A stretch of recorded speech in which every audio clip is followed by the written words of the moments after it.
Welcome friends to the Secret Doctrine webinar. This is the last class of this series. Today we are going to see what happened with these bodies that didn't have the incarnation of any of the celestial beings, and some other interesting aspects of the beginning of humanity. So we will start with Shloka 25, which is just a summary of the situation in which we are at the moment. It says, how did the Manasa, and remember Manas means mind, so Manas are those endowed with a mind. How did the Manasa, the sons of wisdom, act? They rejected the self-born, the boneless. They are not ready. They spurned the first sweat-born. They are not quite ready. They would not enter the first egg-born. So this is a summary of the first three root races. The self-born are the first root race. The first sweat-born is the later second root race. And the first egg-born is the early third root race. So we are coming close to around the middle of the third root race, which is when incarnation happened. We already saw in the previous class the different possibilities that were there, the bodies with different degrees of development, also celestial beings that would be the soul of the bodies with different states of development too. And the process of incarnation, taking the bodies, begins around the middle of the third root race. Now we will explore now a special kind of incarnation, a special case, which Blavatsky says could be seen as a new creation, a fresh creation.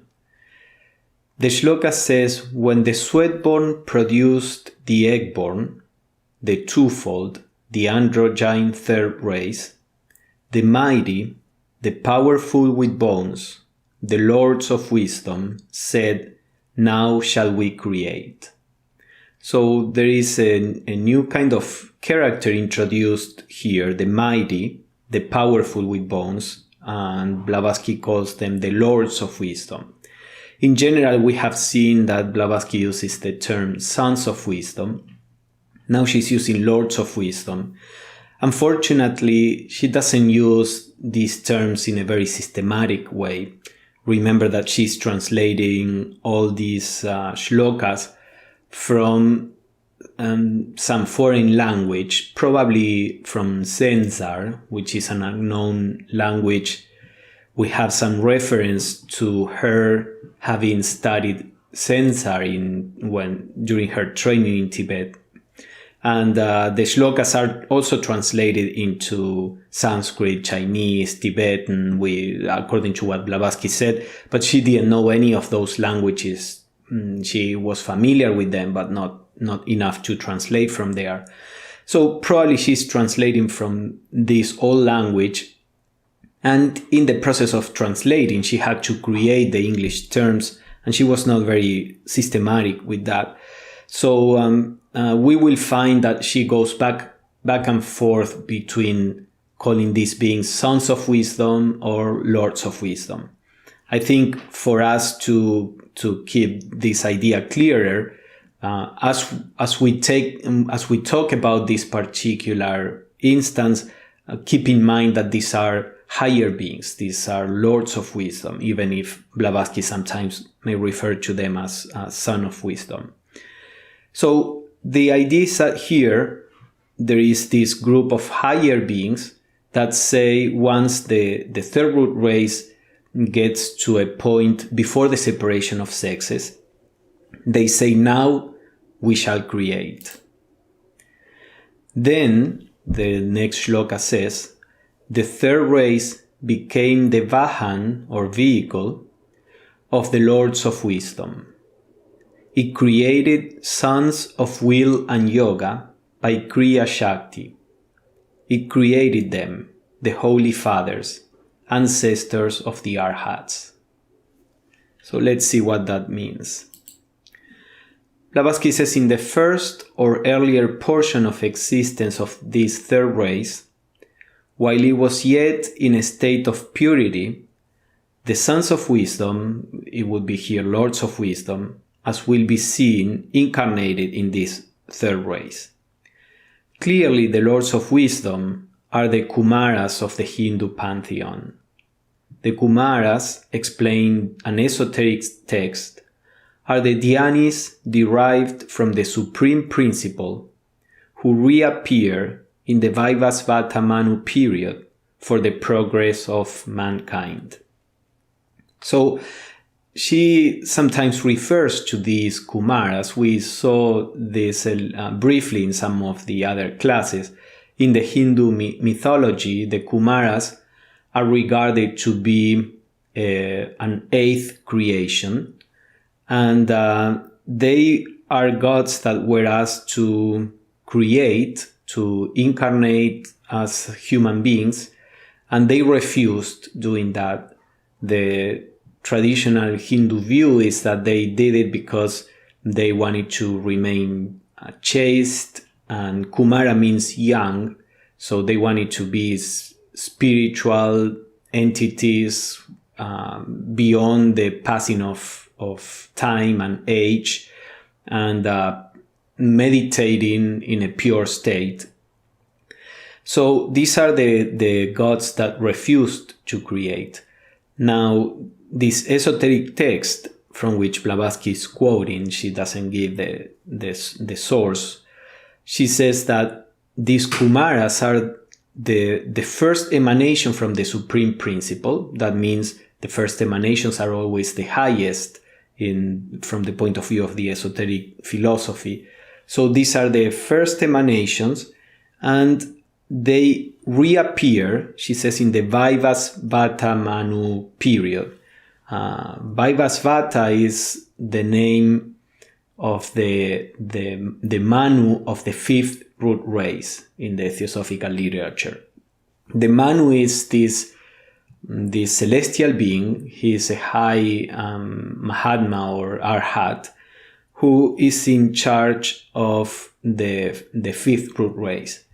But then there is another Vaivasvata Manu, which is in charge of the round. So since we are talking here about the third root race, we are probably referring here to this other higher, so to say, Vaivasvata Manu. So you have to keep that in mind, not to confuse the two that for some reason have the same name. But basically the idea is that the Manu is the one that is in charge of a particular cycle of evolution. So being in the fourth round, this Manu is in charge of the whole round, and then the Kumaras incarnate in this round to help the progress of mankind. Now, Blavatsky says, how did they create, since the Lords of Wisdom are identical with the Hindu devas who refused to create? Remember, we said also that the highest dhyanis, they don't have the physical fire of creation, in the sense that because they don't have a lower nature, they don't have a physical nature, they cannot work on the lower planes, or normally in their activity they don't descend to the lower planes. They remain working their life and experiences and work are all on the higher planes. So how did they manage to create on the physical plane? Blavatsky says that the power by which they first created is Kriya Shakti. Remember, this was mentioned in the shloka. That mysterious and divine power latent in the will of every man, and which, if not called to life, quickened and developed by yogi training, remains dormant and gets atrophied.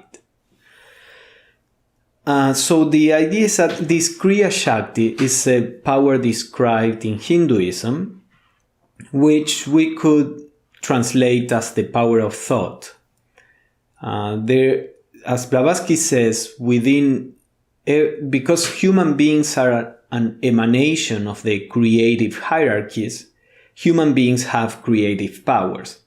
We know about our creative power on the physical plane, just producing offspring. We know about our creative power on the psychological plane, so to say, artistic creativity or scientific creativity on the emotional, the mental levels. But there are also spiritual creative powers, so to say, which are latent in us. At this point in evolution, we have not developed them. It took a long time to develop the powers of emotional and intellectual creativity in humanity. The powers of spiritual creativity are not yet awakened. With what Blavatsky calls here yogi training, that power may be awakened. And there are different yogis, and even Blavatsky herself, who have this Kriya Shakti active. Blavatsky had many times materialized things in the front of many different witnesses in many different occasions, and people from different origins and levels of education. She materialized the teapot and then some flowers, and then many letters that came from the masters. So this power of Kriya Shakti is able to actually create physical forms. In some of her writings, Blavatsky explains one has to be able to generate a perfect image at the level of the mind, in all its details, visualizing the whole thing in all its detail, and then make that image more and more concrete, coming down until we get to the physical plane. And by using the willpower that is called Ija Shakti in Hinduism, and the Kriya Shakti, the power of our thought, we can attract the atoms, the material necessary to make physical that model that was created on the inner planes. And this, of course, requires a level of development that most people in humanity don't have at the moment. And that is a protection, because if most human beings could shape reality with their thoughts, then the world would be far more of a chaos than it is already. So the power of Kriya Shakti exists, but is not available or is not readily available to most human beings. The person needs a training that for the most part is beyond the current ability of most in humanity. So the Lords of Wisdom produced by Kriya Shakti a progeny called the Sons of Will and Yoga. So they actually created physical bodies on the physical plane that were going to serve as vehicles for themselves. So these high celestial beings, instead of occupying these bodies that nature had been developed, that were half ready, that some of them were better than others, they created these physical bodies that we may presume were far more perfect and far better for their own incarnation. And then they became, and this progeny, these physical bodies that were incarnating the celestial beings were called the Sons of Will and Yoga, because the power that was used was a yogic power, so to say. And now these beings became the ancestors, the spiritual forefathers of all the subsequent and present Arhats or Mahatmas in a truly immaculate way. They were indeed created, not begotten, as were their brethren of the fourth race, who were generated sexually after the separation of sexes, the fall of man, the fall into generation. So these Sons of Will and Yoga, who were probably a relatively small population of bodies created through Kriya Shakti and with high celestial beings incarnated in them. This population are the spiritual forefathers of all the masters of wisdom that would come later. We will see that more in detail. So Blavatsky says it was not a race, this progeny. It was at first a wondrous being called the Initiator. So at first, according to Blavatsky, there was one being, one wondrous being that incarnated, who is called the Initiator. And after him, she says, a group of semi-divine and semi-human beings. These other higher celestial beings incarnated after the Initiator. They were set apart in the archaic Genesis for certain purposes.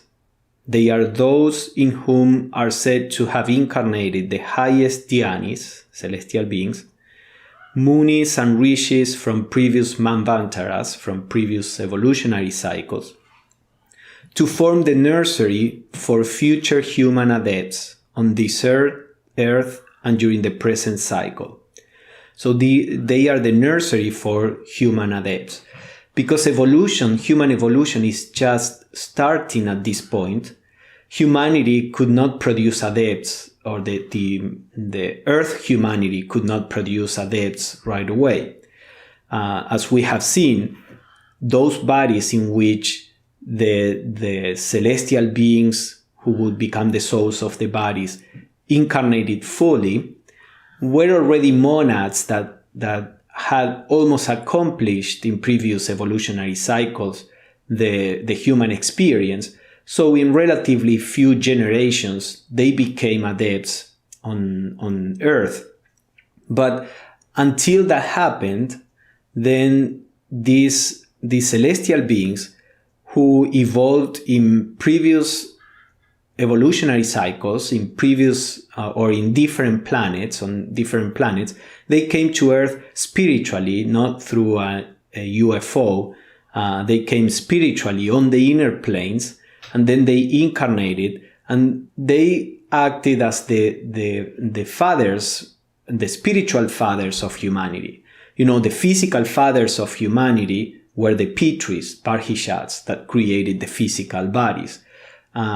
We could say that the intellectual fathers or parents, say, of humanity were these Anishwatas, the dhyanis that incarnated in the or emanated the spark into the bodies. But these, Blavatsky says, are the spiritual fathers, because they are the ones that generated in humanity the seed for what today we call the Brotherhood of Adepts. So we can see that the adepts were with humanity from the very beginning. And whatever their origin, whatever the source of the evolution for those monads, but since the beginning of humanity, we had some adepts. So Blavatsky says, these sons of will and yoga, born, so to speak, in an immaculate way, remained, it is explained, entirely apart from the rest of mankind. So this first group, these sons of will and yoga, remained apart from humanity, and probably most of their work had to do with a few individuals, those who would become adepts in a few generations in the future. So Blavatsky says, the far distant predecessors of Gautama the Buddha, once living men, great adepts and saints, in whom the sons of wisdom had incarnated, 11 only belonged to the Atlantean race. The Atlantean race was the fourth root race, after this third one, where the incarnation of the celestial beings happened, and before our current root race, that is the fifth one. So 11 belong to the Atlantean race and 24 to the fifth race from its beginnings. They are identical with the Tirthankaras of the Jains. So here it's interesting to see some numbers, whether these are allegorical numbers or actual numbers, we don't know. But it seems that during the Atlantean race, only 11 of the human beings that had incarnated, or these celestial beings that had incarnated on Earth as a human, only 11 of them attained the degree of adeptship during the fourth root race, and 24 attained that degree of adeptship during the fifth root race. So these were the successors in a sense, or of the first adepts that were these sons of the sons of will and yoga. Remember, these sons of will and yoga, for the sake of differentiating them, we could say they are not human adepts. The first human adepts are the ones that attained adeptship within the human evolution here on Earth. So only 11 of them attained that degree in the fourth root race and 24 in the fifth root race, according to the numbers that Blavatsky gives. But these were all guided by the sons of will and yoga. Now let's go back to this first wondrous being. Blavatsky says that he's the root base of the highest hierarchy on our terrestrial chain of the Brotherhood of Adepts. This wondrous being descended from a high region, they say, in the early part of the Third Age, before the separation of the sexes of the third race. He is the initiator, called the Great Sacrifice. For sitting at the threshold of light, he looks into it from within the circle of darkness, which he will not cross, nor will he quit his post till the last day of this life cycle. So the idea here is that this being, the initiator, is the highest being in the whole planetary chain, in the whole Earth chain. This and the way Blavatsky talks about him, and of course we say he or she, this celestial being is beyond the gender, but let's talk about in the traditional way. He really belongs to the higher planes of the planetary chain. Remember that when we talked about the planetary chain formed of 7 globes, these 7 globes take place or are positioned within the 4 lower planes of in the solar system.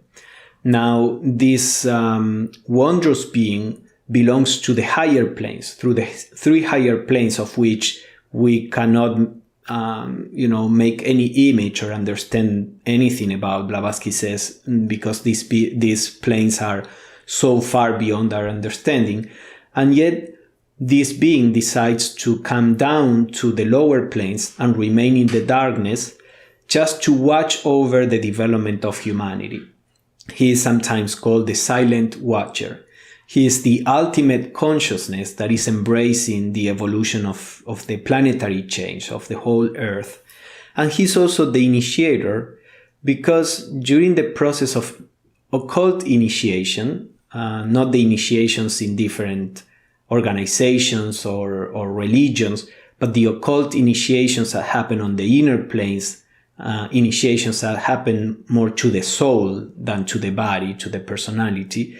He is the source of, let's say, the spiritual energy that comes to the initiate during the ceremonies that take place on the inner planes.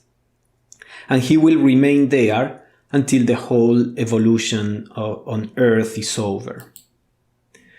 So Blavatsky explains a little more and says it is under the direct, silent guidance of this Maha, great Guru, that all the other less divine teachers and instructors of mankind became, from the first awakening of human consciousness, the guides of early humanity. So he was the head of all these divine teachers and instructors. It is through these sons of God, through these instructors, that infant humanity got its first notions of all the arts and sciences, as well as of spiritual knowledge, and it is they who have laid the first foundation stone of those ancient civilizations that puzzle so sorely our modern generation of students and scholars.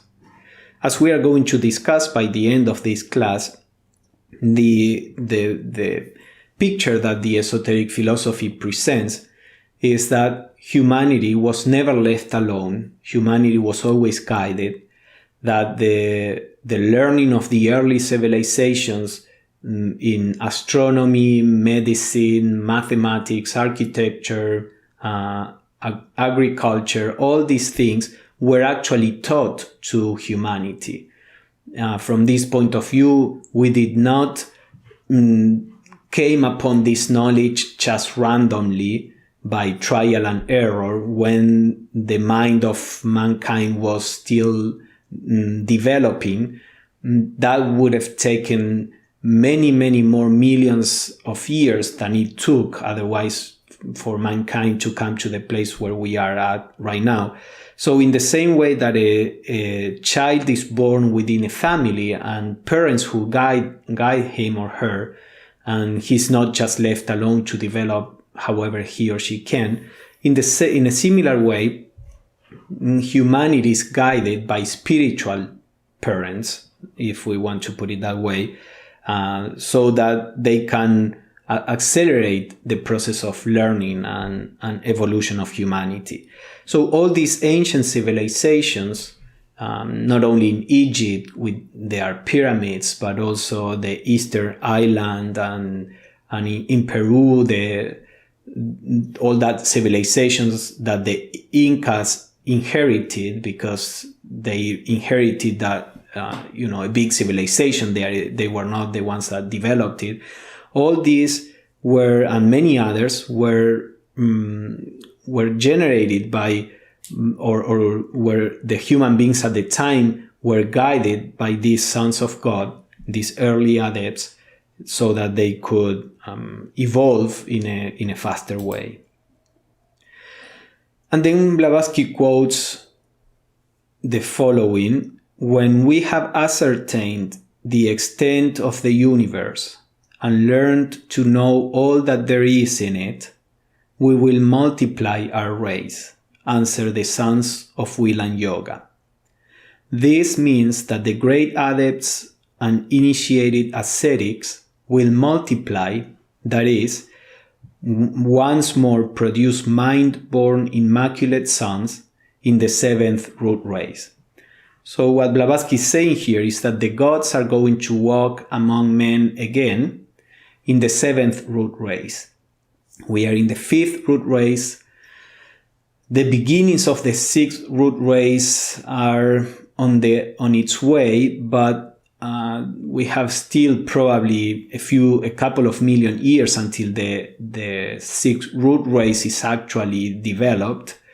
And then that root race will evolve for some million years, and then we will come to the seventh root race. So this is far in the future, but at the point of the seventh root race, the general evolution of humanity will be such that will allow to have the adepts, the sons of God, to incarnate and be among us and teach us and guide us, not guide us about mundane things, but to guide us about how to discover the true nature of what we really are.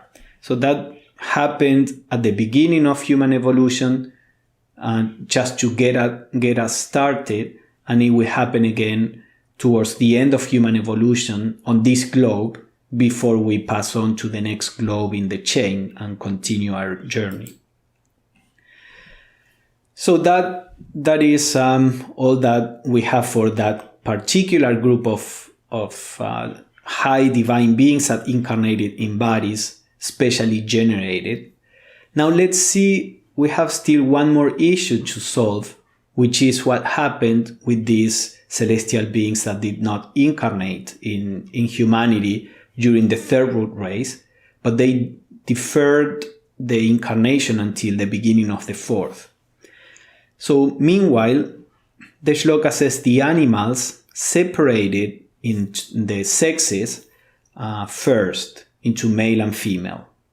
And then the animals, began to breed in the sexual reproduction. Now, after the animals, the twofold men, the humans from the third root race, separated also. So they became male and female also. And men said, let us do as they do, let us unite and make creatures. They did. So this is the beginning of sexual reproduction in humanity. Now, all this, as we are going to see, took millions of years. So this, the way that this is explained here, again, is allegorical. But generally speaking, animals separated first, and then human beings, little by little, began to separate, and that's how the physical evolution in men and animals came down to the sexual reproduction. So Blavatsky summarizes again the whole process. She says the third race, almost sexless in its early beginnings, became bisexual or androgynous very gradually, of course. The passage from the former, from the androgynous state, from the bisexual state, to the latter, to the separation of sexes, require numberless generations.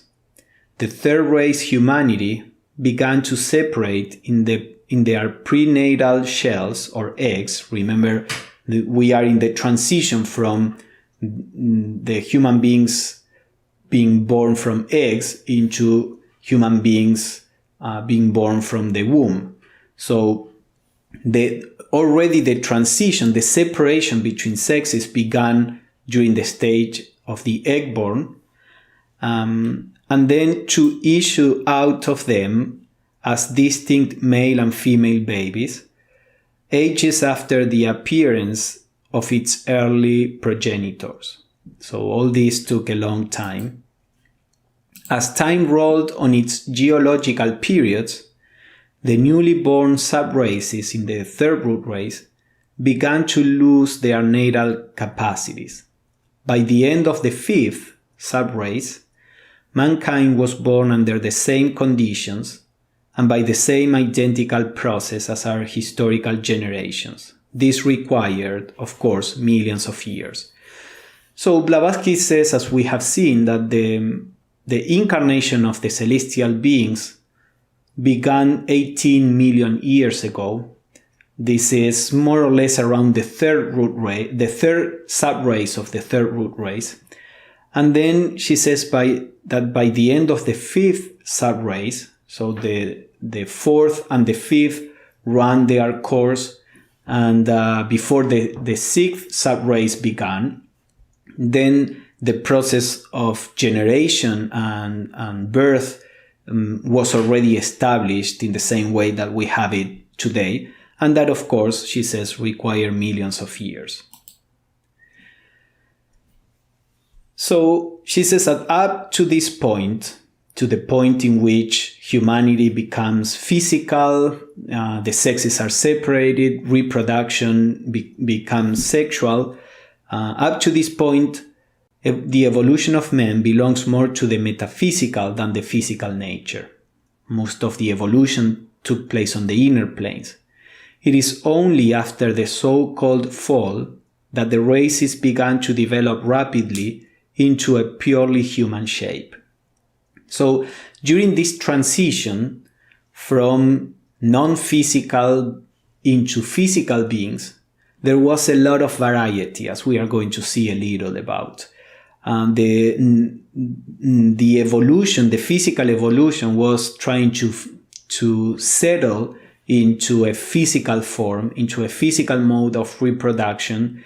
And in between, there were many intermediate species, if we want to put it that way, or even forms. Within what we call the human kingdom, there were many variations. And little by little, humanity came to a more stable form. And that's when we can start talking about physical evolution, properly speaking. So when the animals separated, what we read, humans said, let us do as they do, let us unite and make creatures. They did. Now the next shloka, and those who had no spark, the narrow-brained, took huge she-animals unto them. So when the human beings began to reproduce sexually, there were these human forms, remember, that had no real souls incarnated in them, because the celestial beings had refused to do so, to incarnate. And these human forms, which were human because they were forms meant for these celestial beings, they were forms in which their fourth principle, the kamic principle, was already evolved enough to receive the mind. And there was also manas as a principle was also activated to some degree. So they were human forms, but because they didn't have this what we call in theosophy now the higher ego to guide them to stimulate that potential intelligence, they behaved more like animals. And then they began to reproduce with some animal's form. Remember, this is all at a very early period where human forms and animal forms were not all that different, when the genetic barriers that separate species were not there yet. This is all a transitional period. So they begat, the shloka says, upon them dumb races. Dumb they were, the narrow-brained themselves, but their tongues untied. So these narrow-brained eventually developed some kind of language. Not at this point, there was no language, this is very early. But the tongues of their progeny remained still. Monsters they bred, a race of crooked, red hair-covered monsters going on all fours. A dumb race to keep the shame untold. So there is this idea that out of the offspring of these mindless human forms and animals produce this race of red hair covered monsters, the shloka says, which were quite aggressive, and eventually they were eliminated. So from there, probably there were several lines of evolution that came out of these monsters and of this mixed offspring between human forms and animal forms. But some of them were these red hair covered monsters. So Blavatsky says, bear in mind that at that period, men were different, even physiologically, from what they are now, and animals certainly were as different from any we know now as were the men. So this is what I was saying, it's all a very early period. So Blavatsky explains the problem is that they had separated into sexes, these human forms, before the ray of divine reason had enlightened the dark region of their hitherto slumbering minds and had sinned. So the idea was that the celestial beings would incarnate before the separation of sexes, or during this transitional period in which sexes began to be separated. Some of the progeny of human progeny would at first the one gender would begin to be more dominant than the other when they were still bisexual, and little by little one of the genders would disappear from the different individuals, until there was only one gender in each body, as it is with most human beings today. So this was a long time. During that period is when the Dhyanis should incarnate. Once the sexes were separated and sexual reproduction began, these forms that had no higher egos to enlighten the latent mind produced this unnatural effect. So they sinned, Blavatsky says, that is to say, had committed evil unconsciously by producing an effect which was unnatural. So this was all something unconscious because the forms didn't have intelligence. This was the first physical fall into matter of some of the then existing and lower races. Now the sin of the brainless or mindless races, Blavatsky says, who had no spark and were irresponsible, fell upon those who failed to do by them their karmic duty. So of course the forms were mindless. They did produce unnatural results. They did degrade or degenerated lines of evolutions. But that is not their fault because they didn't have intelligence. So karmically, the responsibility fell upon those celestial beings, those souls who had refused to incarnate. So Blavatsky says this is how the commentary explains the details that preceded the fall. In the initial period of man's fourth evolution, and that fourth evolution, we could say the evolution in the fourth round, in the fourth globe, which is when all this is happening, the human kingdom branched off in several and various directions. The outward shape of its first specimens was not uniform.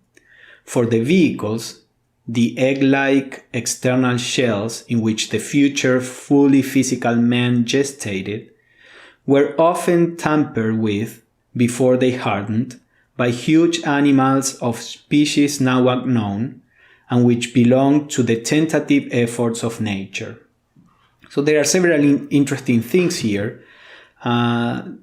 When humans were still developing in eggs, it seems that the forms were far more malleable at the time, and they were not so set, so physical, so hard in a sense as they are right now.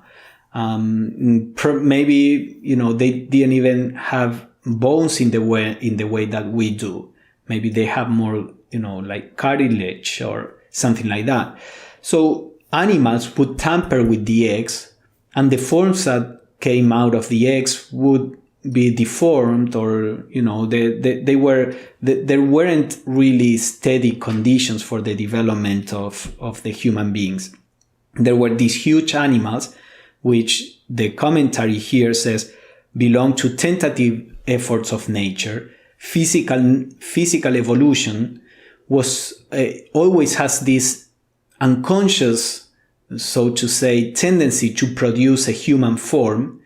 But unless the Pitris Barhishats, who have intelligence, are there to kind of guide this physical evolution through the models that they emanated from them, unless they are there, nature cannot really produce a fit vessel for the celestial beings that we call a human being.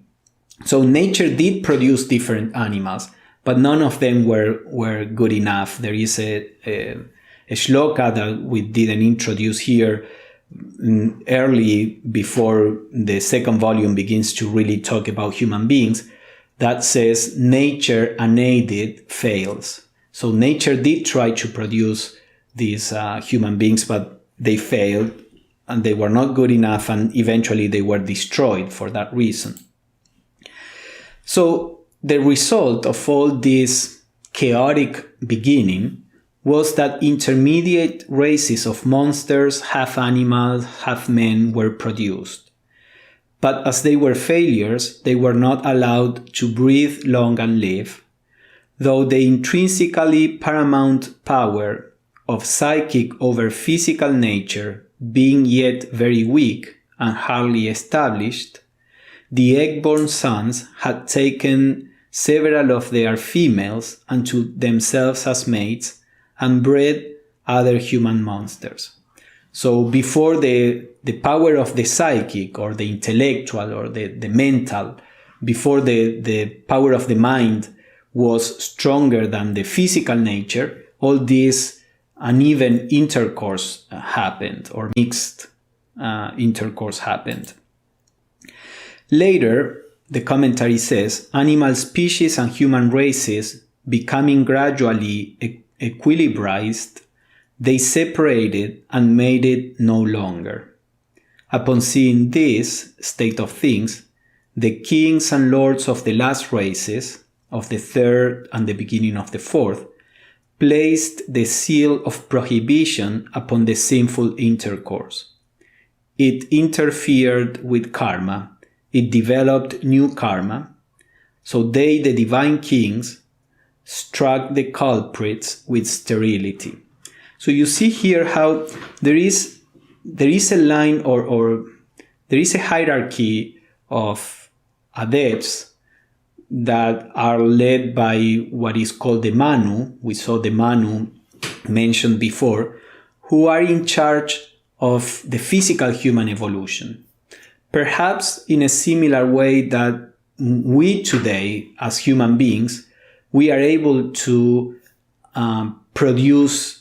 to manipulate physical evolution to produce, for example, different breeds of dogs, or in the laboratory to produce certain kind of bacteria able to do certain things. This is called artificial evolution. So we have learned how to do this with animals, with plants, with bacteria. So probably these adepts were part of their work was to do something similar with the early human forms. So you see that human evolution, from this point of view, always happens within the context of an intelligence guiding it. For example, the intelligence may be a celestial being on the inner planes, maybe lower celestial beings on the physical plane, but not physical, more subtle, more ethereal, or maybe incarnated celestial beings. But the whole process of evolution, because it is so complex, so chaotic, so many possibilities, the whole process of evolution is guided by intelligences. It's no wonder that most scientists would say that life is a miracle. That is the first thing I learned in college during my scientific career, that most scientists say what happened on Earth is really a miracle. If you see if you think that things happen randomly, the fact that we came to what the world is today is unfathomable. It's impossible to conceive if you think that this happened randomly. So obviously some intelligence is needed behind, and this is what the esoteric philosophy proposes. So these monsters that were generated with this mixed intercourse, in these red-haired and hair-covered monsters, the fruit of the unnatural connection between men and animals, the lords of wisdom did not incarnate, as we see. Thus, so they were this progeny, half man and half animal, kept on reproducing on themselves, like with animals. They were basically animals, but they had human features also. So thus, by a long series of transformations, due to a natural crossbreeding originated in due course of time, the lowest specimens of humanity, while further bestiality and the fruit of the first animal efforts of reproduction begat a species which developed into mammalian apes, ages later. So this is interesting too. Blavatsky explains here that some of these mindless forms produced bodies that were used by the lower human monads, the monads that had just came out of the animal kingdom. We saw this already in the previous class. But also in the case of some of these progeny, they served as a form for monads that are not quite human, but they were close to the end of the animal evolution. These monads are what today are we call the apes. So in Blavatsky's view, the apes are like half humans. The apes, it's not that humanity came out of the apes, it is the opposite. The apes came out of the human forms by this kind of mixed breeding. And the monads that are there are monads that Blavatsky suggests, as we saw in a previous class, that they may become human beings in the next round of evolution. Very primitive early human beings in the next round of evolution. It is interesting to see that apes actually so far are the only animals that are able to learn sign language. And scientists have been able to have quite intelligent conversations with some apes. So you can definitely see there are some experiments that show that the apes have some self-consciousness, which is a typical quality of manas, of the mind. So you can see how apes are in the process of becoming human beings, perhaps the only animals that are in the process of becoming human beings. As we saw previously, at this point in evolution, if an animal monad comes to the point of being able to be a human being, they wait until those monads have to wait until a new planet with a new evolution to incarnate as humans. But the apes seem to be a special case, which in the next round may incarnate as actual humans. Now, this is a kind of mystery. Blavatsky was not very clear, of course, on this. So this is the impression that one gets from what Blavatsky says. And then when the third separated and fell into sin by breeding men animals, the animals became ferocious, and men and they mutually destructive. Till then, there was no sin, no life taken. So it seems that it is at this point that the things changed, and as the shloka says there, or the commentary, animals became ferocious, and then probably it was the beginning of carnivores, for example. Before then, no life was taken. I don't know if that means that all animals were herbivores, or maybe because they were not quite physical, they didn't need to eat yet. But certainly after this happened, then violence came into place between animals and humans. So the shlokas go on and say, seeing which the sin committed with the animals, the last, that's a Tibetan word for spirit, the sons of wisdom, who had not built men, who had refused to create, wept, saying, the Amanasa, the mindless, have defiled our future abodes. This is karma. Let us dwell in the others, let us teach them better, lest worse should happen. They did, and then all became endowed with manas, minds. They saw the sin of the mindless. So this group of celestial beings regarded the forms available to them, not very evolved, not pleasing. So they thought, let's nature go on evolving these forms until they are a little better, and then we will incarnate. Now, this happened that the forms, the mindless, produced these half animals, half monsters. But also something else happened, that these forms didn't keep on evolving. On the contrary, they began to degenerate, to go back to the animal state. And that is because, as we are going to see, there was no direction behind for the evolution. So Blavatsky says, for the first 3.5 root races, up to the middle or turning point, it is the astral shadows of the progenitors, the lunar Pitris, the Barhishat Pitris, which are the formative powers in the races, and which build and gradually force the evolution of the physical forms towards perfection. This at the cost of a proportionate loss of spirituality.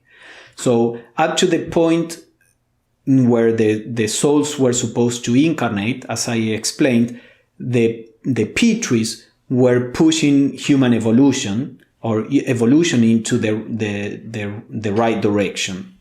Now, once they attained or they came to this point in evolution, once the Pitris came to this point in evolution, their job was gone, and then they go back to the inner planes, to their own abodes, as we saw in a previous shloka. So then, Blavatsky says, from this point, from this turning point, it is the higher ego, or the incarnating principle, the nous or mind, which reigns over the animal ego and rules it whenever it is not carried down by the latter. So once the soul incarnates, it is the soul the one that becomes the evolving power in the form. So the Pitris are like the parents, really like parents. They take care of the human forms until the souls can take care of those human forms. So these forms that were left with no souls, because the Pitris had retired, they began to degenerate. So when all this happened, that they began to degenerate, they bred into all these monsters that produced more karmic difficulties. Then these celestial beings wept, as the shloka says, and said, let us incarnate now before things get worse.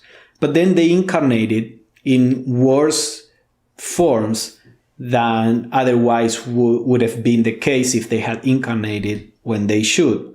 And that produced a problem for them.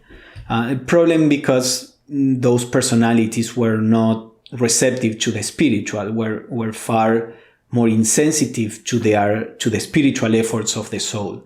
And they developed into, Blavatsky says, rebellious human beings. A few of them became black magicians in the future.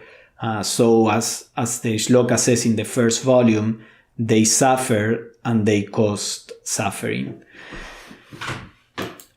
Blavatsky says, no sooner had the mental eye of man been open to understanding than the third race felt itself one with the ever-present as the ever-to-be unknown and indivisible all, the one universal deity. Endowed with divine powers and feeling in himself his inner God, each felt he was a man-god in his nature, though an animal in his physical self. So now she talks about the third root race in which the celestial beings had incarnated. The third root race was still quite spiritual. Remember in the previous, this addresses what Blavatsky says in the last sentence in the previous slide, or here in the previous paragraph, that the physical forms began to go towards perfection, this at the cost of a proportionate loss of spirituality. The idea is that at the beginning, forms were quite spiritual, quite transparent, so to say, to the spiritual planes, because they were not as dense material as they would become later. So at the very beginning, the subtle physical forms did not block the perception of spirituality.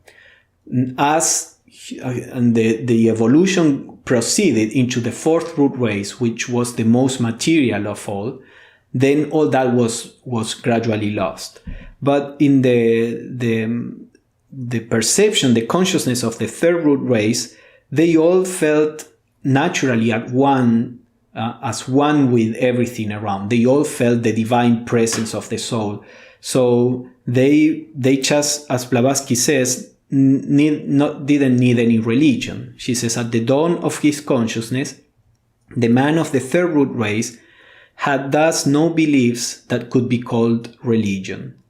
But if the term is to be defined as the binding together of the masses in one form of reverence paid to those we feel higher than ourselves, of piety as a feeling expressed by a child toward a loved parent, then even the earliest Lemurians, this third root race, had a religion, and a most beautiful one.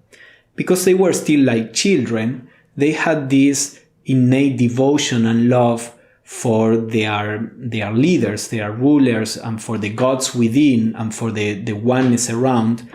They were a very innocent at the beginning and spiritual race. Blavatsky says it was the golden age in those days of old, the age when the gods walked the earth and mixed freely with the mortals.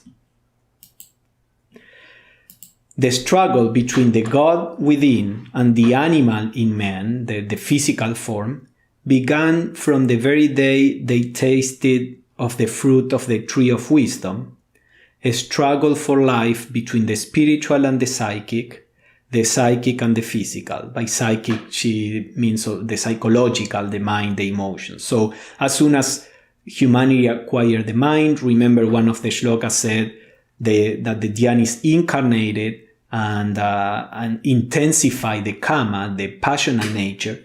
So from that point on, the struggle between the animal and the spiritual began, and then humanity began to lose the spirituality. Those who conquer the lower principles by obtaining mastery over the body joined the sons of light. So those monads that were quite evolved, that incarnated in these bodies, and that could overcome the tendency to become more material, they became adepts, as we said. But those who fell victims of their lower natures, because the monads were not so evolved, so this was something inevitable, they became the slaves of matter. From sons of light and wisdom, they ended by becoming sons of darkness. And darkness not in the sense of evil, just in the sense of spiritual darkness. So this is where we would stop when all the celestial beings incarnated. Let me just show you a few more slides about what happened next, but we will stop here basically. This process when humanity ate, as Blavatsky says, the fruit of the tree of wisdom, in the Bible it is said the fruit of the knowledge of good and evil, which according to Blavatsky represents the acquisition of mind, the acquisition of the ability to recognize good and evil. Once this happened, then humanity was expelled from paradise, from Eden, from the Garden of Eden in the biblical mythology. So from Eden to exile, Blavatsky says the first two races had not to do with climate, nor were they subservient to any temperature or changed the rain. So the first two races were not physical, remember. So climate, the weather didn't affect them. And thus we are taught men lived down to the close of the third root race, when eternal spring reigned over the whole globe. So during the third root race, there was an eternal spring. The third race, which inhabited the great Lemurian continent, preceded the veritable and complete human races, the fourth and the fifth. So as we have seen, the first truly human race could be said to be the fourth root race after this transitional period of the third. During the third, there was an eternal spring, things were just getting settled. But after that, after the separation, the Satya Yuga, the golden age, was at an end. The eternal spring became constant change and seasons succeeded. Cold forced men to build shelters and devise clothing. This is part of what stimulates the development of a mind or the development of abilities to fight against the environment to survive. So this all comes very in an organic way, all these changes in the planet and with humanity to serve the purpose of evolution. So the men appealed to the superior fathers, the higher gods or angels, these divine beings that were incarnated. They begged for help, allegorically speaking. The Nirmanakaya of the Nagas are sages, the wise serpents and dragons of light came, and the precursors of the enlightened Buddhas. Divine kings descended and taught men sciences and arts, for men could live no longer in the first land, the Eden of the first races, which had turned into a white frozen corpse. So this is around the ice ages that the earth went through. So at this point, when human beings were expelled from Eden, allegorically speaking, they were not left alone. These divine beings incarnated and they guided humanity. So the Lemuro-Atlanteans, the last part of Lemuria and the beginning of Atlantis, were the first who had a dynasty of spirit kings, or demigods or angels again, who had assumed bodies to rule over them, and who in their turn instructed them in arts and sciences. Under the guidance of their divine rulers, the last two sub-races of the third root race, the sixth and the seventh, built large cities, cultivated arts and sciences, and knew astronomy, architecture, and mathematics to perfection. This is Blavatsky. So this is where we are going to end this series. In the last two sub-races of the third root race, when the human body was more or less stable and the method of reproduction also, they began to be guided by these divine kings. They began to develop cities, culture, agriculture, etc. And that is how humanity got started on this planet.